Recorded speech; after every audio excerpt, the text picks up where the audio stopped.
Hi, everybody. I'm back again, braving astrology. What can I say? This is Dorothy Morgan. And for those of you who do not know Dorothy Morgan, she has been doing this for a long time. She's very well schooled in it. She can do all the good stuff you want an astrologer to do. And I'm going to put up later on in the show her contact information. And just to get people in the room, or maybe make them run away, I don't know which, I'm going to show you what the garden said today about what's going on around us. And yes, this is the garden. And for the happy gardeners, yes, I have all the pieces together. And after I talked to a certain astrologer about picking an electional date to start this, we will have the 4 courses for all. There's 130 of you that have gardens, and you're all going to get an invitation, and that invitation gets you into the live class if you want to be there, which I would suggest because it explains things. But if you don't, you'll have access to the recorded. And it's for gardeners. It's for people who own the gardens. Because once people get into the gardens and they want to have gardens, and I have no more gardens, this is it. So, but what's going on today? Okay. First of all, the body's in true, and it says we are about to have a big yes moment. We're about to have a time when we all go, oh my God, now it's all so clear. And we've got the mind between restate and past, and we're breaking away from previous patterns and moving on to a new light. This is the thing I've been looking for. When I rolled it yesterday, it's like we're kind of there, but we're not quite there. And then we've got a whole lot of stuff where we're finally dealing with this. This is fire, water, air, earth, and fire. If you know, in the shamanic tradition, is past lives, things that have happened in this life. And in there we've got spirit, which is thoughts from the past had been clouding our and more enlightening ideas. We have clarity, which is use the ideas from your past on how to move yourself into a new life. And when I threw yesterday, grounding was in earth. Now it's crawling over into fire. And it says clarification comes right now from dealing with your past. In other words, if you let your past take over, you just have to say, no, that's how it used to work. That's not how it works now. But there's a touch of that, of more is being brought forward. I can't tell you how excited I was when I threw this garden today, especially because it's saying body felt in true. And that means, yes, things are moving for us. And this is a very individual view of how our lives go. And this is something Dorothy and I were giggling about before we started this. Dorothy and I giggle, is that the most power you can have in your life is if you know your own chart. And, I don't want to hear, I don't want to have an astrologer rummage around in some politician's underwear drawer to tell me what's hidden in there. I want to know what I can use that can help my life. So there's 2 things I'm going to start with. One is Dorothy has a lot of good tools for helping you work with your own chart. And if you will go to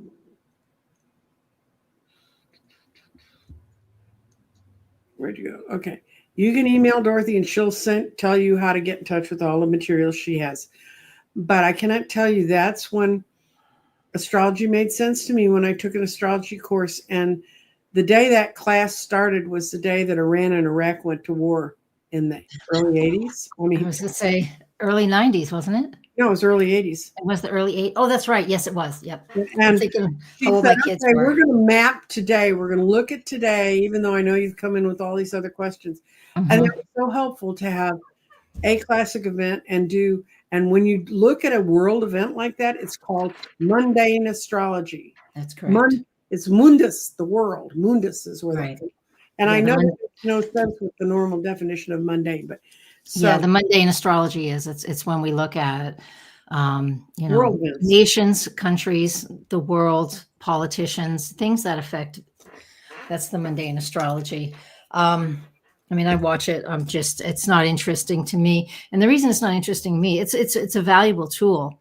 It absolutely is a valuable tool, and it Mhm. has a lot of, astrology is empirical, so we can look at when something like that happened before. It's why Mhm. nations, mundane astrology is so good for nations, because like us now, nobody lives 240 years. So, when we have a Pluto return, like we've just experienced, and we're going through other things as well, it takes hundreds and hundreds of years for things to come back around. And that's the whole premise around a piece of it around mundane astrology. So you can just look at the bigger picture. And if that interests you, go for it. Have fun, dig in. However, personally, I'm a Gemini. That's one of the first 4 signs. So it's a personal sign. I Mhm. want to talk to you. I want to give you Yeah. logical, practical content that you and I can use in our own lives. And Mhm. that's always been my focus. And And it always really has. is. I met Dorothy before I had a channel. I met Dorothy before COVID. I know, huh? Whoa. Yes. And she used to offer a chance. She'd go through her emails, and a new email she'd pick up. Mhm. And this was just my old email. It was not crystal directions or anything else. And she wrote me an email and said, I give away 1 reading a month. Would you like to be the person? And I wrote her back immediately and said, Yeah. yes. And I'd already done my own chart and knew that. So she did a progress chart for me. Absolutely brilliant. And so Dorothy and I kept up with each other through plagues and fires and storms. Indeed, indeed. And what that used to be was, before I was on social media, and I would just encourage everybody just to you go to my website, you anywhere but the homepage, and you're going to get a pop-up window that says, "Hey, join my newsletter." Right. And that's how I do it now. But before, I would just have to, it's like, get on my newsletter, and every month, through all the people who Mhm. sign up, I'll choose one for a free, I don't think it was a 15-20 minute thing. And so that's how I used to do it. But go ahead and join now. That's a little plug for my site. And it's just DorothyMorganAstrologer.com, just like the email, Mhm. except the connect is not in front of it. And you'll get the blogs that I create. I create blogs on that website too. You can join the website. There's no charge there. You'll be notified that that's showing up. And you just get everything in your inbox, because, you never know how reliable social media is. Email. I don't harass people. I send you stuff that you want. No, That's she it. doesn't. There's some people that I hate so much I ever got on their thing. They don't let you unsubscribe. This Yeah. is our question today. What is the biggest changes we will see in the next coming months? And that's sort of the question for Dorothy for the day. So Yeah. now I'm going to sit back and wait for other comments to come in, but have a good time, Dorothy. All right. Well, you can engage into the question is, that is a big question. And, it depends for you. Again, let's bring it back to us. What's important? When Mhm. there's a disaster, volcano blowing up, and lots of problems in another part of the world, we can have our empathy and for those things that are happening. But what are the biggest changes? Depends on what's going on in your life. It could be, these are 3 things that are going on right now. Saturn entered Aries on May 24th. That's really significant. And I have a whole series on that, blogs on the website. You can go read it, get some good content. And I'm doing a series over, especially the next few months, for the next couple of years, honestly, on Saturn and Aries, little YouTube shorts. So Mhm. check them out. And so Saturn and Aries, is that something that's big? Yes, it can be for a lot of people. It doesn't have to be, but it can be. It depends on what's going on in your world. The next aspect that we have changed, 2025 is such a crazy year. Jupiter changes signs once a year, and it shifts into Cancer on June 9th, stays in that sign till next June. And then Uranus in Gemini. To me, this is going to be probably the biggest one. And Uranus enters Gemini on July 7th. And let me grab the dates here. It will stay in Gemini until November 7th. So July 7th to November 7th, it's in Gemini. We Mhm. haven't felt this in over 84 years. And then it backs into Taurus until April 2026. And Right. then it goes back into Gemini after that, just because of its retrograde motion. Mhm. Uranus in Gemini is going to be the number one thing that's really going to kick up the dust, kick up a lot of a lot of a lot of changes within us. There's going to be a ton of things that are really going to be shifting and changing with Uranus in the sign of Gemini. Yeah. So that's big. And Uranus is the ruler of the zodiac sign Aquarius. This is a little astrology deep here, but each planet has a zodiac sign that it is in charge of. It rules Aquarius, and that's where Pluto is. Pluto's first time in over 240 years. It's just only gotten to the 3 degrees of Aquarius. So it's retrograde right now as we're recording this. And it will be until the fall. Uranus rules Aquarius, Pluto's in Aquarius, and Uranus in Gemini, both air signs. A lot of information, a lot of things we will just stay on our toes for the next 7 years. If you have a lot of Earth on your chart like I do, this is like overload. It's like, get those damn stuff out of the air. I sort of, how I was thinking about Uranus being in Gemini. And it's I'm sort of like the 3-year-old walking around with a fork, sticking it in the kids. I wonder what this does. Yeah. Because Uranus relates to electricity. Uranus was found at the same time that they really were defining electricity. Is that so? I did not realize that. That's true. Yes. Nice. I take your word for it. Yeah, it's pretty interesting because, some of this, since this is one of those outer planet shifts, and, Neptune has only been in Aries for a little while as well. So we've talked about that before. I talked about it back last year when I covered the full year forecast. It's something I offer. But it's all of the planets: Jupiter, Saturn, Uranus, Neptune, Pluto. Yes, we still count Pluto. All of them have shifted zodiac signs. They're not all staying in there because Neptune will go back to Pisces. Saturn will go back to Pisces. Uranus will go back to Taurus.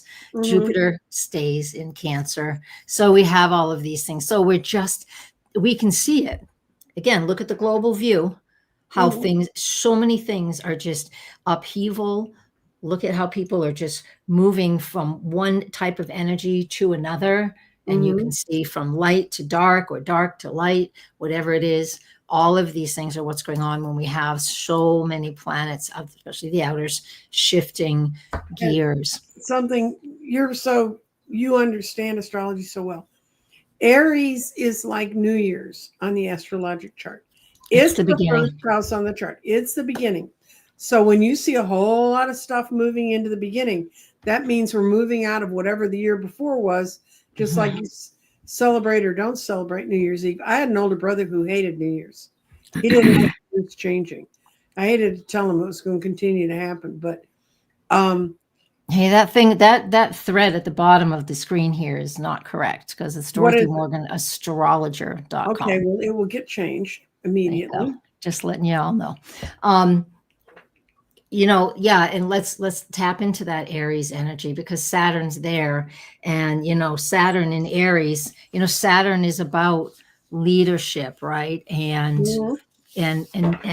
Aries is about initiating, because Aries is 0 Aries, the zodiac sign of Aries. That's New Year's. That's the astrological new year, right? And Dorothy Morgan astrology.com. Astrologer, ER. That's okay. That's why I was okay. Yeah. I know. Right. I own all those domains because I have to, because people like to copy, but only one of them actually hosts the website. So Saturn in Aries. Right? And I spelled it right? You did. Very good. Thank you. Good job. Just like my name. Just okay. I tried to set up TikTok today, and my TikTok account is in some Asian language. And because it did that to me, and it's not that there was an account, I punched English and it came back with this another language. At it. And then I'm going to help, and it's telling me in help in the Asian language, which is not terribly. Anyway, that's not helpful. That's not helpful. Maybe God's telling me to stay off of TikTok. Who knows? Yeah, TikTok's. I know somebody who has been we're getting off subject here, but she's in the light worker field, and she got off all social medias because she thought it was too dark. And I'm like, I can respect that, and I honor that. But my energy, I would also say, it's like, but you could be on it because you're a bright light, and we certainly need more light. Well, so kids, when they tell their friends, my mom's on YouTube, they go over and look and they go, why isn't this where we can see it? you know, and they said, well, it is. It's on YouTube. And they go, oh, I go to YouTube. So, Well, then go to YouTube. It's just your problem. all So right. anyways, let's do the Saturn in Aries for a little bit because it started Okay. on May 24th, goes to September 1st, right? And then because it's retrograde in between there. And then it will stay in Pisces until February of 2026. So Saturn in Aries is discipline. Excuse me, if we were to two words, discipline, three words, discipline meets drive. What am I, what am I driven to do? But I'm going to do it in a very disciplined way, because when a planet is in a sign, the planet's natural expression, so Saturn, we'll talk about Saturn, is being disciplined. It's the authority, it's your wisdom, it's, the knowledge, it's your structure and your foundation, just to name a few. It has to filter all of that through Aries. So when a planet is in a sign, it has to take its energy and filter it through the zodiac sign that it's residing in, wherever that is in space, tropical zodiac. And so that's why we take discipline meets drive. Discipline, Saturn, drive is Aries, because Aries doesn't think things through. Aries just goes and does. It's like the 2-year-old that just says, I want, mine, mine, mine. And they don't have any further thought. It's just the thought right in front of them. So Saturn will bring some discipline to our drives and our passion and the individual desires that we need. And that's why we see a lot of we'll just see a lot of people really being very feisty and just, again, quite driven as to what they want to accomplish. So this is a great time to really take a business, if you want, or your career, or something that helps you to feel really solid and we have the energy and we have the drive to move it forward. So that's something that we can do. It's not, park it right there. And it's really, we have to choose to pick it up and do it. Trust me, it's never easy to make those kinds of decisions. But, now there's a real impetus energetically behind us to push things forward. I've been in a Saturn square for, I forget what it's squaring, but it's something important on my chart. And God, I was like, I'm so glad it's sort of going away. I have the same thing, Nancy Jean. I can't remember what it is for you. I was going to look at your chart and I just never got to it. I think it's my ascendant, but anyway. Yeah, it could be. It could be. I have Saturn square my Jupiter and my moon. Well, I did have one astrologer I really do trust who said, the first half of this year might be tough. Well, I mean, besides that it's tough on everybody, it's hard for anyone who has a heart and a soul to watch some of what's going on. But also, that's going to amplify. I have to remember to look for the things that are good, but actually internally, I had a weird thing happening. We won't go into it again, but I'm cured now. And then yesterday, my cat decided she was going to decide to drag her legs around and not walk like a cat. So that was kind of fun, but she's okay. She just they're treating it with steroids and she's going to be okay. But she's 14 years old and you never know. No, you don't. You don't. So so anyway, do you have more you want to say about Saturn in April? Well, I have a couple questions. Saturn, no, that's good for now. Let's look at the questions. Okay. I saw some here. You give them to me. Okay. Okay. I have a question, Dorothy. 2 yods on the solstice. What's the meaning? It's a tough one. It's a tough one. It's called the double yod key. There's a double yod key going on at the solstice. It's the day before, but it extends for 3 or 4 days, and really difficult energy between 1, 2, 3, 4 points in the sky, but 5 planets. But I saw that chart you did the other day where you can see the grand cross and Yep. And the double yod key, the yod or a yod, it's called, you could pronounce it either way. It's just like an isosceles triangle, 150 degrees on either side, 60 degrees at the bottom. But when there's 2 of them, they share one side. So that just creates a lot of intensity. Actually, I have it in the forecast. I do a monthly forecast for my people over in Patreon, a little marketing hint, check us out. Please check us out on Patreon. I'm going to end up being the last person who doesn't have a Patreon account. account. Yeah, I've been doing it for years. I have a membership on YouTube, and that gives you content that you don't get. I don't, because I do so much free, and then I do even more in the paid places. So it's not a lot. So both either Patreon or YouTube, whatever you feel comfortable. Patreon has the most, but we have this quincunx. It's Mars and Neptune. It's also Mars and Pluto. And I'm looking at all of them here, as well as Jupiter and Pluto, Sun, Pluto. It's just a ton of them. What it all comes down to is these aspects do not cooperate, and there's a lot of adjustments that have to happen. We feel really uncomfortable. These points are going to be in everybody's chart somewhere, right? So I can't speak to Linda's exact chart because I don't have any charts in front of me today. So I can't speak how it's going to help you, or these don't typically help us. I would just be plain and simple. The quincunxes that create these patterns called the yod are difficult, and it's about watching and paying attention and seeing where you need to make an adjustment. And as soon as you make an adjustment, something else happens. It's like a domino effect. And then you have to assimilate or just allow things just to simmer for a little while. And then you have to make another adjustment. It is just consistent adjustments. We never have a clear path when it comes to these configurations. They're in the sky. However, even though they're in the sky, they're going to be, imposed onto our own charts. Every one of us will have it somewhere in our chart. So that's going to mean 4 different places. And most likely. The solstice this year is on June 20th. Yes. And in where I am, it's going to be at 9:41 in the evening, which makes it 10:41 where you are. And and then you just go 8:41 in the mountains and 7:41 on the Pacific. It is correct. Yeah. And so all of these quincunxes are just like, the double yod key. I mean, it starts on the 19th and it doesn't end. And I keep these for anybody who's really into the astrology. I keep the orb really, really tight when it comes to this aspect, because it's difficult. And I mean, I don't go more than 2 degrees on this. Yeah. And it goes all the way through to the new moon. We're going to feel it all the way through to the new moon on June 25th. And so what this tells me, we're giving you a forecast. I talked to my Patreon people about this last night. So what we have between the 19th of June and the new moon on the 25th is a waning lunar phase. We're at the last quarter, the balsamic phase.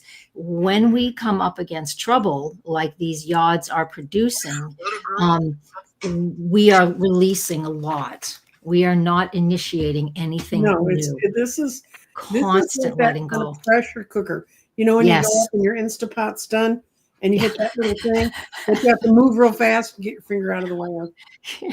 I don't have one of those, but I hear you. But oh God. So Linda, I hope that helps a little bit. But if you want to know where it is in your own chart, you can reach out and we have recommend a session. This person gives you more information than you ever really want to know. Quad Cancer, Sun, Moon, Mercury, and Venus. Boy, girl, why'd you pick that chart? Yeah. And then with the Star of David on her chart. Oh, that's nice. Yeah.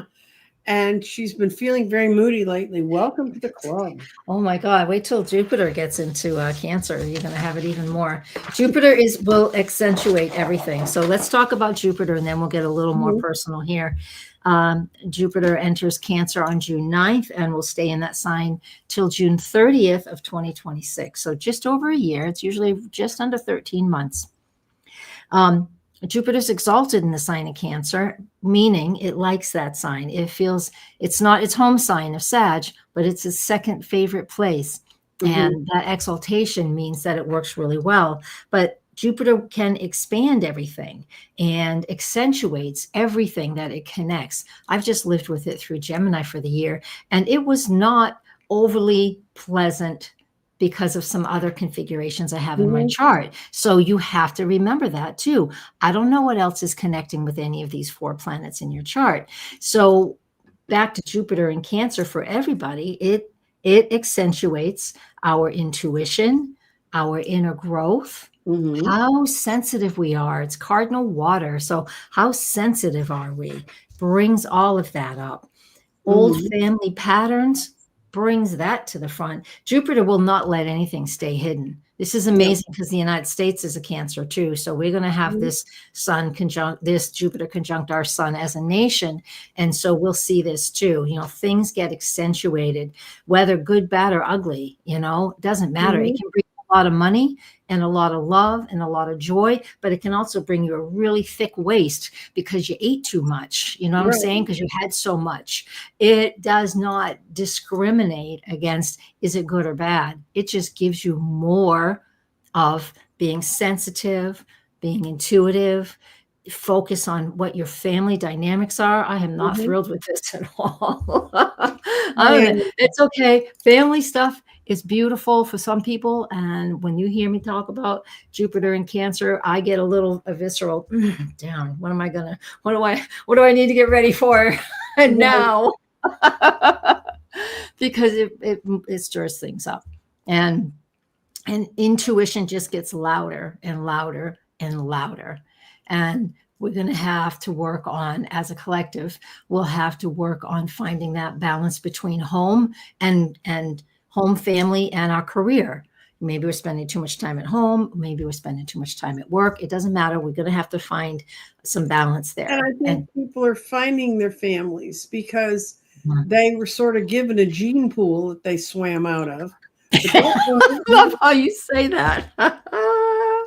That may not be the people that were their family. That's right. I remember my mom really got angry at me one time because I told a neighbor, if I hadn't been born in that family, I wouldn't know any of the people in that house. I mean, they weren't my first choice.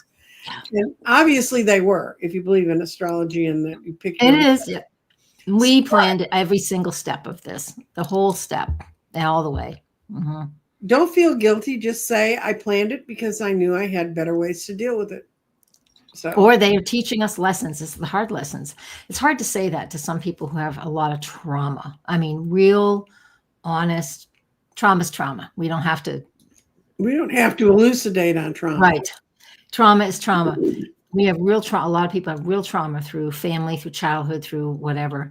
And so we can't say, it's hard to say that we chose that, because that just feels super dismissive. And it's like, I would never want to learn that.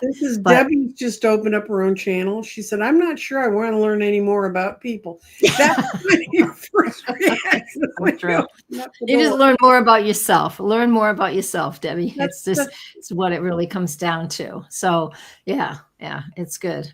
I do have a beginner class. Nancy Jean and I were talking about that. I do have it's automatic. I've already recorded it. It's right on my website. And, you can just pop in on there and just look at the classes, because I've got it. It's intuitive. If you can't find it, you just message me. I'll help you with it. And it teaches you the basics, the foundation, which is the Saturn. I'm a moon in Capricorn, so I like Saturn, and I love the discipline of what's the foundation, what's the structure. You need to know that, because there's so many apps and there's so many ways for people just to, use AI now, to use apps and, get information. And you don't know if it's right or wrong if you've never studied, and you're not going to know in the first year of studying anyways, but the content helps you learn. But knowing the foundation, what planets mean, what the signs, what the house is, the real meat and potatoes, you've got to have that under you first. Or you end up just being an astrologer that just piecemeals things together and have no idea why something is doing something. And you don't have to understand all of it. I don't pay attention to a lot of different varieties of astrology because that's not my focus. My focus is pretty day-to-day stuff, like working with you and working with clients and teaching. And it's just, I don't do some of, we all have to stay in our lane. There's so much astrology. You can learn it for lifetimes. And I think I have lifetimes. Somebody says, yay, we're in the process of finding our tribe. Indeed. But that helps. That's really a big part of what's going on. Yeah. I have Cancer midheaven with Mercury and Venus, and I'm a Gemini. Jupiter didn't help me much. I can swear I know this one. This is the truth, because I'm going to tell you the same thing. I just did a reading for her, and as soon as it's getting out there, Nancy, ditto. and that's why I preface that, because I don't want anybody who has all that Cancer to get scared, because that's not necessarily true. But for me, my Gemini planets are in one of those configurations, the yod that we talked about. My 2 Gemini planets are in a configuration in that yod. And so whenever anything comes through and activates my Gemini planets, it activates that yod, and it makes my life a living fucking hell. It is terrible. Sorry. Well, It's tough stuff. I didn't like it. And I look back 12 years ago when it was in Gemini, and I had the same type of experience where things were so difficult. Doesn't mean everything in life was difficult. It just meant one specific sector of life, so difficult. I cannot wait for it to get into Cancer and get away from my Gemini planets. I'm like, yay. So yeah, I'm with you. There's another astrologer I follow who calls Jupiter that big bag of gas. Big bag of gas. Yeah, that makes sense. Everybody says it just does these wonderful. He said, never did it for me. And then he also always points out, you can't land on Jupiter. It's all gas. There's no center at the center. Anyway, I just did this lady's 6-month reading, and she's going to a new place, going to a better place. Good. That's awesome. That's awesome. Yeah. So that's Saturn in Aries, and that's Jupiter in Cancer. So we can. The other name for Yod that they use in astrology is they call it the finger of God. Yeah, they do say that. Yeah, you're right. Yep. And God points at that point and says, guess what's going to happen to you? I know. the point. I've got 2 of them in my chart. I'm not doing anything crossing mine right now, but. Yeah, me too. Yeah, the apex. So the point. That's usually the main, obviously it's the main focus. It's the focus of what you should be. That should be like your anchor point. It's like having if you ever been to a hot air balloon event, I have, or just think of a balloon, but the hot air balloons, they don't always go up. Lots of times at events, they have a tether and they stay tethered to the ground, but they'll take you up 100 feet or something. But then a big wind gust comes along and it just whips you all over the place. They have to pull you nice and slow. That tethers the apex. It's like, doesn't mean it, you always have this secure place. I don't know, that was a silly metaphor, but you always have this one secure spot to work on and to stay focused at. So that's what that comes down to. Okay. This is somebody who wants to know, do you ladies do birth chart readings? I don't, because I'm a tarot reader. I know just enough astrology to probably destroy your life. But Dorothy, really, I mean, Dorothy is. That's all I do. That's my profession. I don't do anything else. And when I need it, and when I have an astrology question, like after this show, Dorothy's going to help me pick a couple of electional dates, which I'm starting some new things, and I want to know the best time to move there, to move on to them. She will look at my chart, and then she'll look at what I want to accomplish, kind of match that up, and hopefully it's like in the next month. But yeah, that's an electional astrology. So yeah, you have your chart. First off, you start off with the chart of the moment. So the transit chart, it's called. And what are you electing to do? What are you choosing to do? What do you want? Like every week here's my simple example. When I put out my newsletter, it goes about 3 times a month. That's it. So when I'm ready to put it out, it's like, when do I want to launch it? I know I want to launch it in this window, because it just has to go out in this time frame. So in that time frame, then I go and I look. It's like, what do I want to accomplish with this newsletter? Is it just news? And then I can just, look at what Mercury's doing, what's on the ascendant at a certain time period, because I'm launching it from my time zone. It doesn't matter where you live. And I look at that and I pick what's best if I want a lot of people just to read it, because it's just what I want. But am I going to promote a class? Am I promoting a reading? What am I promoting more so in this newsletter? Because this is my business and my marketing. And so whatever I'm promoting, I take that planet, I find out I know what planet that is, depending on what I'm trying to do. And I'll launch it during a certain time frame that gives it the best energy possible to accomplish what I want to accomplish. And sometimes, no matter what you do, it's a shit chart and you can't accomplish much, but you're still going to do it when you want to do it. You can't just say, think I'm going to move next year. Any idea when? No, I'm not doing that. But we can get more specific if you kind of narrow it down, like you just said.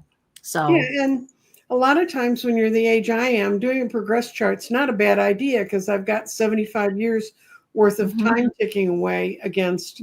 And when Dorothy did my progress chart, and I actually found the date of it was in 2019, she was absolutely right.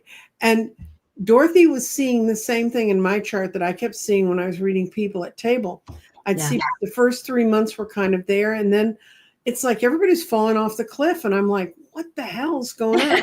I remember doing a large birthday party, and they were all 30-something investment bankers. They were all doing extremely well. They were riding high, and it was right. That's the last big party I did before COVID stopped the world.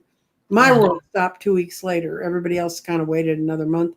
Yeah. And one guy said, what you're talking about, he said, we've been kind of comparing notes. It's almost apocalyptic. And for this one couple, I read them together. They had been in Dallas when we had the $1 billion tornado, the one that went through the center of the city, went through the wealthiest neighborhoods.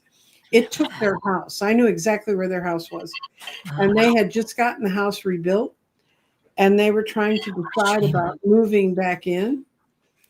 And they were very, very hesitant about moving back. I said, what the cards are saying, what I'm hearing when I look at the cards, what I'm seeing when I look at the cards is, if you move in, you're going to be there because nobody's going to be moving for a while. And they had already been seriously. I mean, they were both from wealthy Dallas families. They had a lot of heirlooms and stuff that they're all over North Dallas, not in their house anymore. And so, I remember this one guy coming up to me, and it was a birthday boy. And he said, I've kind of had a funny feeling. And I looked at him, and fortunately his wife wasn't at the table with him when I read him. And I said, why haven't you told your wife you're selling all your businesses? And he said, you can see that in these cards. And he told me he had a feeling that he just wanted to go in a whole new direction the next year, and he had a great opportunity to do that. And he said, I don't know why. And then, like I said, a month later, the world stopped. Yeah. So when you're doing what we do, you see things and you're going, I honestly was talking with a close friend of mine. I said, this is almost like I see what people must have felt like when the plague hit. Yeah. And she was like, what plague? And then the next day I heard about this weird flu in China. I know. We all have our stories about that, don't we? We still have not finished paying the price for the weird flu in China. But yes, Deborah, go to Dorothy. Yep. She's reasonable. And her prices, I mean, I've read what some astrologers charge, and I'm like, you're kidding me. Yeah, I try to keep it reasonable. I mean, I do have over 30. I mean, I am an expert. I do have over 30 years of experience. So, I see a few TikTok astrologers, charging $250, $300. I'm like, yeah, okay. I may be a very highborn old soul, but I'm not putting my money on that. So yeah. Terry from Your Space is here, Dorothy. She's saying hi. Oh, hello. Is somebody else saying something? Who do you recommend me to get a professional reading that you're using?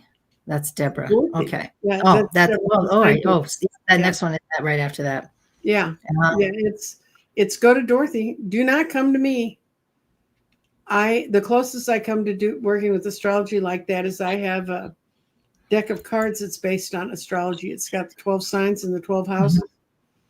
I used to have a deck like that. I had a Linda. I think I still have it. It's Linda. She was one of the first star signs. Linda Goodman. It was. She co-wrote it before she passed. It was a nice deck. I still have it somewhere. Linda Goodman was when I was in college. This is how old this woman was. When I was in college in the 60s and early 70s, every dorm room or every dorm floor had the Linda Goodman book, and it was careworn from. Oh yeah, it was all Yeah. what sign goes with what and how to look for who does She who. was the first one to really get into the sun sign astrology. And sun sign astrology is what a lot of people know. And it's perfectly fine because the sun is where you want to shine in this lifetime. You know, your soul Right. says, I really need to learn about this vibe and I want to shine here. So, you know, if you got a ton of Gemini or a ton of Cancer, but your sun sign is Gemini, you're going to lean a lot into all that Cancer because there's a heavy weight of Cancer. However, your soul, your sun really wants to understand the Gemini. So You brought up another happy memory. I loved her yeah, book years yeah, ago. she was really good. You can So find her book in the used bookstore, but it's usually in the locked cabinet because it's going to be a mess. It's going to be a mess because any used book of hers is just going to be all written in because everybody loved it. It was just such a thing was that the 60s, Nancy Jean? That was the late 60s, Oh, yeah. wasn't it? Early 70s? Oh yeah. Yeah.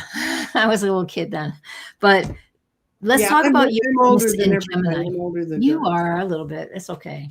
With Pluto in Aquarius and Uranus in Gemini, you know, the technology is now going to take a turn.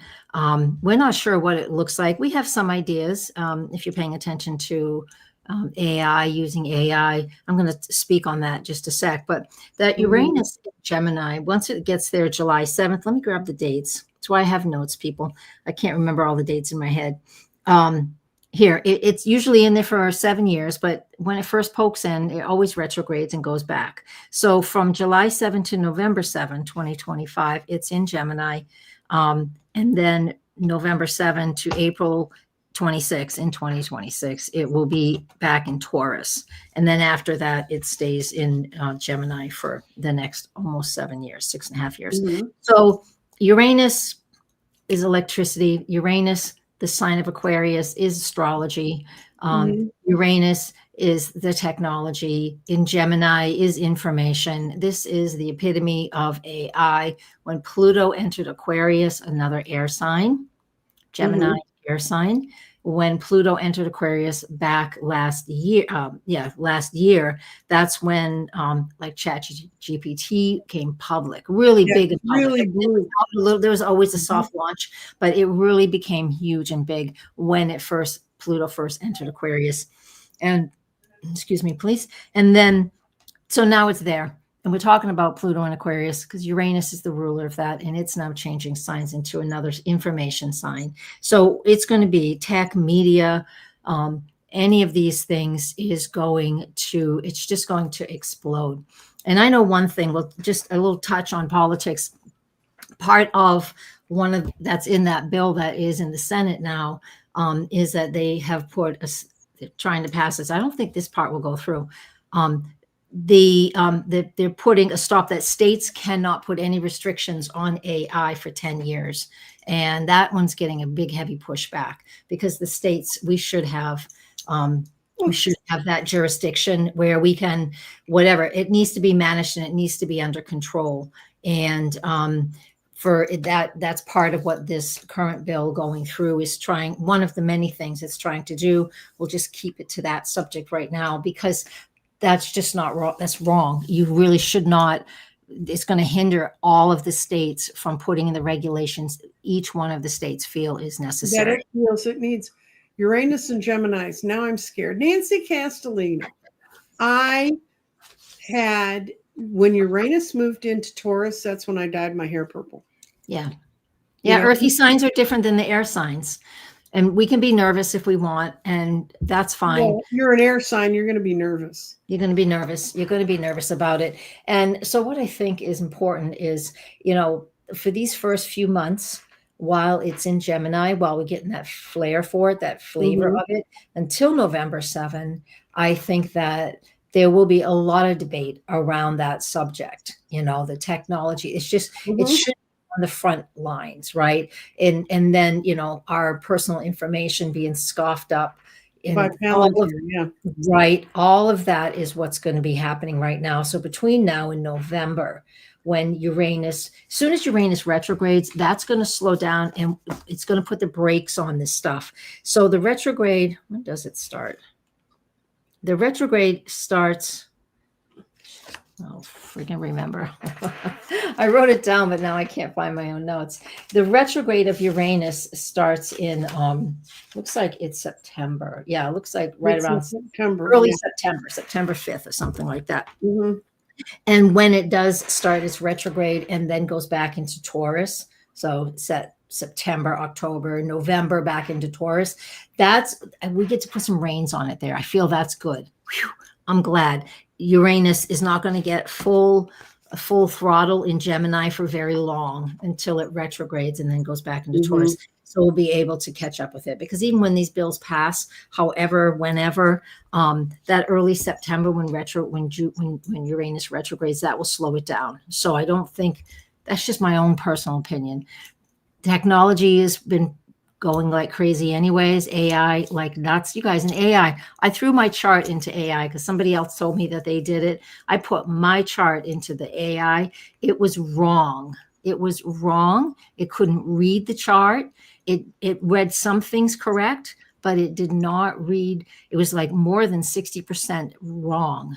So play with it and have fun. I don't care. But I just want you to take it with a grain of salt, because it's not accurate yet. I've been trying to learn how to do thumbnails with it. Yeah. I did one for our show, Dorothy, and you came out looking pretty good. I saw that. I was like, that kind of looks like me. It does. Well, they go find your image, and the one that kind of looks like me, but not as old as I am. But I don't mind a few less wrinkles. That would be nice. Fine. Yeah, well, they don't want to get the wrinkles out comment like they did. But Yeah. when I did the one where I did with another astrologer, Andre, and Yes. I had him holding a chart and me reading cards, and we were sitting in the woods. The first drawing they did of that, the chart had 13 houses on it, and none of them had the right symbols in it. So I went, they said, "Is this good?" And I went, "No, bad, bad image." But I've since learned there's better things for using than ChatGPT. But Yeah. I finally, it took me an hour. Now, granted, if I had to come up with those images, even though I did study art and I supposed to know how to do that, Yeah. it was, to me, that seemed kind of excessive. I mean, Play with it, Nancy Jean. I know some people don't even want to touch it, and that's fine. You don't have to. But if you're interested in doing things, because Uranus in Gemini, it's, one of the things is like, how do I share information? How do I learn new technology? Well, how do I? You know what happens when I learn new technologies? I end up in TikTok speaking in Filipino. TikTok. And you even called it TikTok. TikTok. I've been on TikTok for a year and a half almost, and I only have like 1,500 followers. I just can't, I can't break the seal is what it comes down to. I'm not a hyperbolic astrologer that's going to scream in your face about what's happening. Well, that's the other thing that I like Dorothy is I refuse to terrify people. Yep. I mean, I can read any card kind of any way I want, Yeah. But I'm not going to give them the true information of it, because I just want to tell you what I really see and feel. Yeah. But I have blood pressure problems too. I don't want to make it worse. But what I did do is, if you can see in the upper right-hand corner of your screen, you see my garden, which is what I see the stones in. I just sent that image in without any other description. And I asked ChatGPT to explain what this image was. Yeah. And it came up with the best explanation. And I read it to the woman who created it for me. And it says, it's a universal symbol that encompasses all of the angles of sacred geometry while focusing on the center grounding of the shamanic records. And it said, it brings up the various aspects of human life along with our chakras. And it said, and it's printed on silk. And it was just that picture. It wasn't like it was holding the scarf. So it researched you because it found you on the web. So, because it took it and it went to your website and it found your description. So that's perfect. But that's great. But it says it's printed on silk so that it can ground the stone's energy into the earth vibrations. Nice. And I thought that was I read it to the woman who designed it, and she said, I did that. Isn't that wonderful? Isn't that wonderful? AI is wonderful in a lot of ways. If you really know how to use it, you have an opportunity to, Yes, Deborah, use it as call her. assistant. Yeah. Call Dorothy. She's taking new clients. Always taking clients. I'm never that busy. And how do you contact? See the thing going along the bottom of the screen, DorothyMorganAstrologer.com. If you go Yep. there, we'll have any number of ways Yep. to reach her. And then we also have My email is connect at DorothyMorganAstrologer.com. Super, super easy to remember. Yeah, then Dorothy's again- email address is connect at DorothyMorganAstrologer.com. All right, somebody says, yeah, tech, data farms, AI, crypto. Yeah, it's true. It is. It does. You're not wrong there. That there's a lot. It does do a lot of pollution. Mm-hmm. Well, it's like television. Yeah. It's like I never got swung into Fox News, although it's supposed to be where my generation watches news.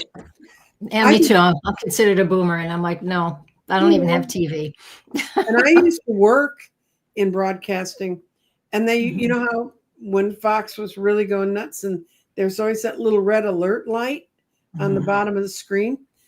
They got complaints from tech companies because that was burning into TV screens. Oh, wow. Because it's just not. Yeah, we shouldn't. If someone tries to win me over with fear, I walk away, because we can only stay healthy when we can stay able to feel like we can make a personal decision. And you don't make a personal decision in fear. You run with the herd.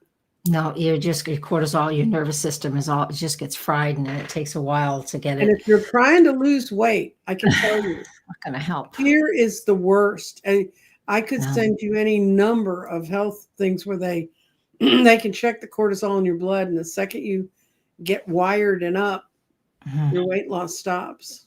Yeah. Yeah, it's just not healthy. It's not healthy for anything. But yeah. Deborah's gonna come see Dorothy. Yay! Thank you. I appreciate it. Got you one. That's good. What can I say? Yeah. So what else do we want? Any more questions? I don't see any questions in the comments, but okay. I just somebody started to say TV is, and then apparently her set must have grabbed her because it won't let her tell us. But it's just, use your own mind. I mean, that's really where we are. And the problem is, for a lot of us who may have a slightly more liberal bent, it's hard to find news. I have some links to things like Nice News, which tells me good news that's happening in the world. Yeah, I like that too. I go listen to that. I don't listen to a lot of the podcasters anymore. I listened to a lot of them for quite a while up to the election and even after. But it fried my nervous system so much that if I want to know, I'm going to go to Associated Press. I know I'm liberal like that. I go to Associated Press and I just read. I just see if there's something I want to read up on, or I will go to one of those podcasters over on Substack and just read their briefing for the day. And if there's more I want to know, then I'll go find that video and watch that video, because, I'm choosing what I'm feeding myself, because every little action and motion, it's too much. I just don't need to know that. Dorothy, this is I think this is way too general. Where in your chart can you find business? I can tell you that. It's the 12th. It's the not the 12th house. That's the inner work. No, it's the 10th house. It's the 10th house, the midheaven. And what you would do is, here's a few things. This is a little deep in astrology. Saturn is typically the ruler of that area. Well, it's the natural ruler of that area. I can't say typical. Before we throw in our stuff, the natural ruler of the midheaven, which is the 10th house cusp, is Saturn and the sign of Capricorn. That's the first place you would look. And then for each individual, we would go with well, where is my Saturn? So Christy, you would look at what zodiac sign your Saturn is in, and that would tell you how you approach business. And then You would also go and look at what zodiac sign you actually have on the midheaven, the 10th house cusp, what zodiac sign that is, and that tells us how you approach business as well as what sign your Saturn is in. And then do you have 10th house planets? That gives you more info on that. And you would just go on and on. Like if you have Leo on the midheaven, for example, if Leo is on your midheaven at your birth chart, the sun is the ruler of that. So we would go and look at what's going on with the sun. So it's a layer and a layer and a layer. Yeah. So business. That's business. Pieces of it. That's just a little bit of it. That's why when Dorothy and I are talking about getting a good chart drawn is so important, because if you get a crappy chart, that's totally wrong. You're going to be looking in the wrong 10th house at the wrong Saturn at the wrong everything. And astro.com is fine for getting free charts. And I love it. A lot of places but you want to set it up properly. And I was just getting to that, Nancy. And a lot of people, a lot of places you have to choose what house system you want. Some of them default to whole signs. I don't use whole signs. Trigonometry was created and it gave us more specifics on house cusps. And so I used Placidus house system, which is based off of trigonometry. And it's not as old as whole signs, but whole signs were there because, we didn't have that math in the beginning. And it makes it easier for people who are learning, right? And you appreciate, and there's plenty of Hellenistic astrologers because that's pretty hot right now. It's a whole different style of astrology. It still works. Everything works. But that they use whole sign or equal houses. It depends on who you talk to. That means each house is 30 degrees and depending on the zodiac sign, blah, blah, blah. So I use Placidus because I've always used Placidus. And that's what I learned on back in the 80s. That's where I started. So, and that was the astrology when we were younger. It was Placidus. That's what I learned on. And then I went to whole house because it's easier for my little brain. It is easier for people to use it, but I use Placidus and, because some people have houses that look tiny and some that look really big. And what that tells me is that when the planets in the sky are kind of traversing around, transiting around, they're going to spend less time in a small house and more time in a larger house. And what that tells me is your soul has chosen, I don't need to spend a lot of time on this. I'll spend some time on this, but I need to spend more time on this sector of life, this area of life. Even if you have no planets in that house, when the planets in the sky move through that area, it's going to stir things up for a considerably larger amount of time. Gives you as the soul the opportunities and the lessons to learn more depending on what sign it is, what planet it is, what house it is. Yeah, that's. So I'm going to show you this. Getting my Vedic chart done was confusing. It is if you're used to Western astrology. It is. And I've had them done, and I have friends that are very skilled. We have a large population from Asia here that does Vedic. Yep. And it's whatever system you use. Just don't say this one's better than that one. It's not. It may suit your mental abilities better because Vedic is based on a lot of Eastern philosophy. It is.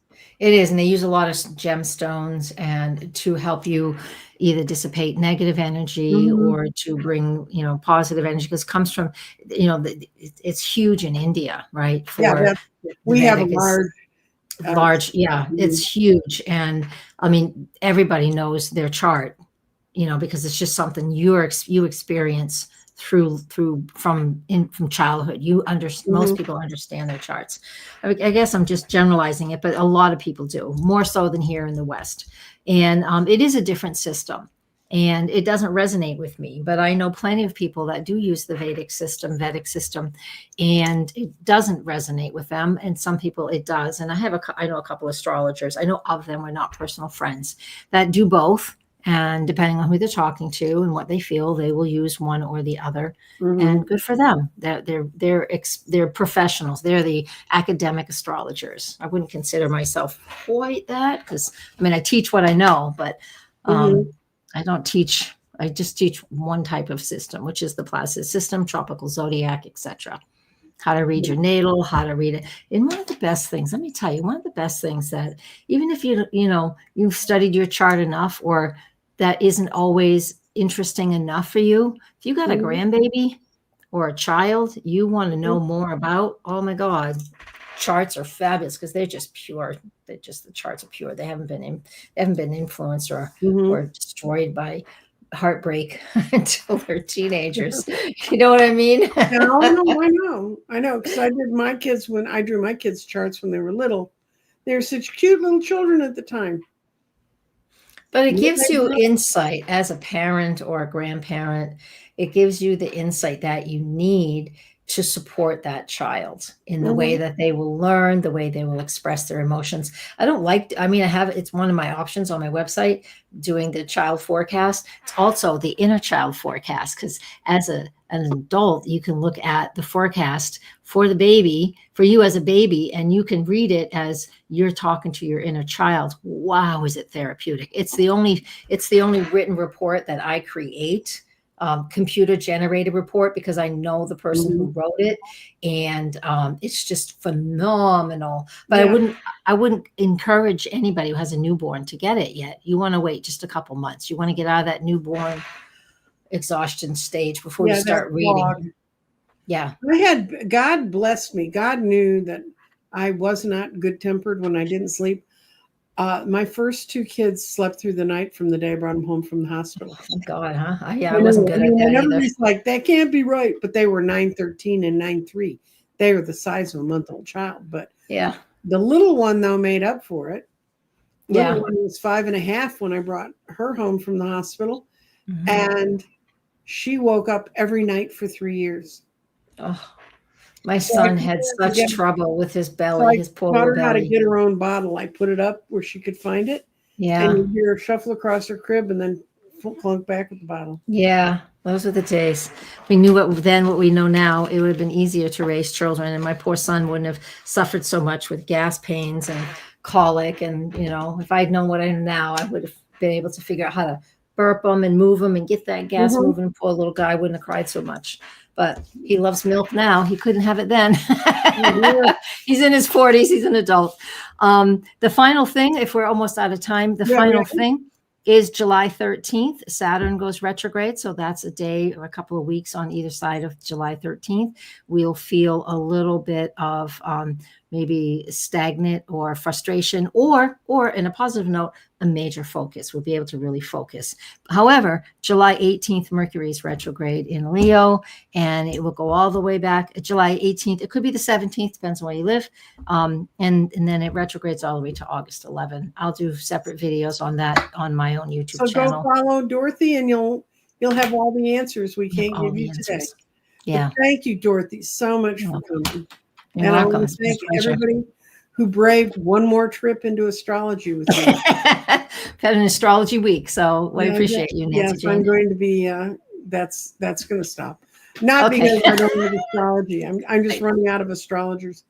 Anyway, everybody take care, and I'll be back on Sunday with Scott, and I will be talking about that nasty politics. But it's getting interesting out there. Yeah. All right. Blessings, everybody. Bye.